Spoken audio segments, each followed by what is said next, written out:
சிக்மங்களூர் ஹோட்டலில் செய்யக்கூடிய ஃபேமஸான சட்னி வெங்காயமே சேர்க்காம சூப்பர் டேஸ்ட்டாக இருக்கும். வாங்க பார்க்கலாம். ஒரு கடாயில் 2 டீஸ்பூன் எண்ணெய், 1 டீஸ்பூன் கடலைப்பருப்பு, 1 டீஸ்பூன் உளுந்து, 1 டீஸ்பூன் தனியா, இது மூணுத்தையும் கருக விடாமல் வதக்கிக்கணும். அதுக்கப்புறம் 10 பல்லு பூண்டு, 4 பச்சை மிளகா, ஒரு பெரிய சைஸ் தக்காளி, நல்ல பழமாக இருந்தால் இன்னும் சூப்பராக இருக்கும். 1 டீஸ்பூன் எள்ளு, ஒரு கைப்பிடி அளவு புதினா சேர்த்து நல்லா வதக்கிக்கணும்.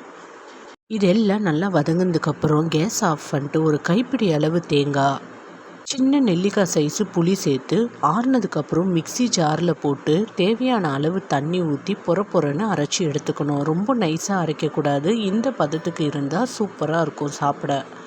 அதுக்கப்புறம் என்ன, எல்லா சட்னியும் தாளிக்கிற மாதிரியே கடுகு கருவேப்பிலை போட்டு தாளித்து சுட சுட இட்லிக்கும் முறுமுறு தோசைக்கும் வச்சு சாப்பிட்டிங்கன்னா ரொம்பவே சூப்பராக இருக்கும். கண்டிப்பாக ட்ரை பண்ணி பாருங்கள். பார்த்துட்டு கமெண்ட் பண்ணுங்கள்.